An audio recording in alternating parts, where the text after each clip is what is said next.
കോഴിക്കോട് വേങ്ങേരി കൊളമ്പാൽ മേഖലകളിൽ വെള്ളക്കെട്ട് രൂക്ഷമായി തുടരുകയാണ്. കോഴിക്കോട് സിറ്റി ജില്ലാ പ്രസിഡന്റ് പ്രകാശ് ബാബുവിന്റെ നേതൃത്വത്തിൽ മേഖലയിൽ രക്ഷാപ്രവർത്തനം പുരോഗമിക്കുകയാണ്. പ്രദേശത്ത് ഒറ്റപ്പെട്ടുപോയ ആളുകളെ മാറ്റിയിട്ടുണ്ട്. അതേസമയം കക്കയം ജലസംഭരണിയിൽ റെഡ് അലർട്ട് പ്രഖ്യാപിച്ചു. ഒളവണ്ണ കളിക്കുന്നിൽ കിണറിടിഞ്ഞ് വീണ് വീടുകൾക്ക് ഭീഷണി വരെ നൽകാൻ രമ്യാദാസ് ചേരുകയാണ്. രമ്യ, കോഴിക്കോട് ജില്ലയെ സംബന്ധിച്ചിടത്തോളം മഴ ഇപ്പോൾ ശക്തമായി പെയ്യുന്ന ഒരു സാഹചര്യം തന്നെയാണോ? എന്താണ് നിലവിലെ അവസ്ഥ? ഈ ദുരിതം ബാധിച്ച മേഖലകളിൽ BJPയുടെ ഇടപെടൽ, രക്ഷാപ്രവർത്തനമടക്കം എങ്ങനെ പുരോഗമിക്കുന്നു?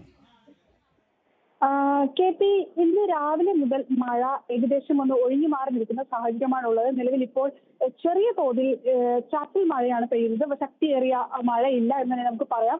പക്ഷേ മേഘാവൃതമായ അന്തരീക്ഷം തന്നെയാണ്. അതിനാൽ തന്നെ മഴ ഒഴിഞ്ഞു മാറി എന്ന് നമുക്ക് പറയാൻ കഴിയില്ല. കാരണം ആകെ മേഘാവൃതമായ അന്തരീക്ഷമാണ് നിലവിലുള്ളത്. പക്ഷേ നിലവിൽ വലിയ ശക്തിയേറിയ മഴയില്ല എന്ന് തന്നെ നമുക്ക് പറയാം. പക്ഷേ പ്രധാനമായും കോഴിക്കോട് ഇപ്പോൾ അലട്ടിക്കൊണ്ടിരിക്കുന്നത് ഈ വെള്ളക്കെട്ട് തന്നെയാണ്. താഴ്ന്ന മേഖലകളെല്ലാം തന്നെ വലിയ രീതിയിലുള്ള വെള്ളക്കെട്ടുണ്ട്.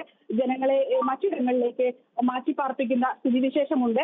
കൂടാതെ തന്നെ കഴിഞ്ഞ ദിവസങ്ങളിലെല്ലാം തന്നെ ഈ വെള്ളക്കെട്ടുള്ള മേഖലയിൽ നിന്നെല്ലാം ആളുകളെ മാറ്റിപ്പാർപ്പിച്ചിരുന്നു. ഏകദേശം 490ഓളം പേര് ഇത്തരത്തിൽ ദുരിതാശ്വാസ ക്യാമ്പിലേക്ക് കോഴിക്കോട് ജില്ലയിൽ വിവിധ താലൂക്കുകളിലായി മാറ്റിയിട്ടുണ്ട്. എന്നിരുന്നാലും ഇന്ന് കാലത്ത് ഇത്തരത്തിൽ കക്കയം ഡാമിൽ ഷട്ടറുകൾ കൂടി ഇന്നലെ വൈകിട്ട് തുറക്കുന്ന ഒരു സാഹചര്യം ഉണ്ടായി. വലിയ രീതിയിൽ നീരൊഴുക്ക് ഡാമിലേക്ക് വർദ്ധിച്ചു തന്നെയാണ് കാരണം. അതായത് മലയോര മേഖല ഉൾപ്പെടെ വലിയ തോതിലുള്ള കനത്ത മഴ രാത്രിയോടെ പെയ്തിരുന്നു. അതിനാൽ തന്നെയാണ് 2485 അടിയായി വർദ്ധിച്ചു കക്കയം ഡാമിന്റെ ജലനിരപ്പ്. അതായത് സംഭരണശേഷിയുടെ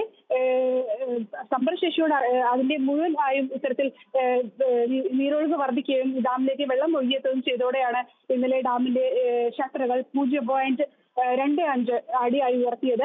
ഇതോടുകൂടി തന്നെ ഈ ഷട്ടർ ഉയർന്നതോടെ അനുബന്ധ മേഖലയായിട്ടുള്ള ഈ പുഴകൾ, അതായത് പുനൂർ പുഴ, മറ്റ് അനുബന്ധ പുഴകളിലെല്ലാം തന്നെ നീരൊഴുക്ക് വർദ്ധിച്ചിട്ടുണ്ട്. ഇത് താഴ്ന്ന പ്രദേശങ്ങളെ കൂടുതൽ വെള്ളക്കെട്ടിന് കാരണമാകുന്നുണ്ട്. അതിനെ തന്നെയാണ് ഈ മേഖലയിലുള്ള ജനജീവിതം ദുസ്സഹമായി തുടരുന്നത്. നിലവിൽ ഇപ്പോൾ ഈ മേഖലയിലുള്ള ആളുകളെ എല്ലാം തന്നെ ഇത്തരത്തിൽ വെള്ളക്കെട്ടുമായി അതിരൂക്ഷമായി തുടരുന്ന മേഖലയിലുള്ള ആളുകളെ മാറ്റിപ്പാർക്കുന്ന നടപടികളെല്ലാം തന്നെ തുടരുകയാണ്. കൂടാതെ മലയോര മേഖല ഉൾപ്പെടെ മണ്ണിടിച്ചിൽ ഭീഷണിയുമുണ്ട്.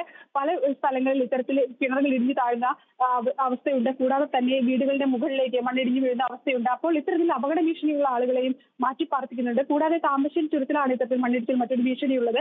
നിലവിൽ ഇപ്പോൾ ഗതാഗതം എല്ലാം തന്നെ പുനഃസ്ഥാപിച്ചിട്ടുണ്ട്. വലിയ രീതിയിലുള്ള എങ്കിലും തന്നെ ഈ ജനങ്ങളോട് ഉൾപ്പെടെ ജാഗ്രത പാലിക്കണമെന്ന് തന്നെയാണ് ജില്ലാ ഭരണകൂടം ഉൾപ്പെടെ നിലവിൽ പറഞ്ഞിരിക്കുന്നത്. KP.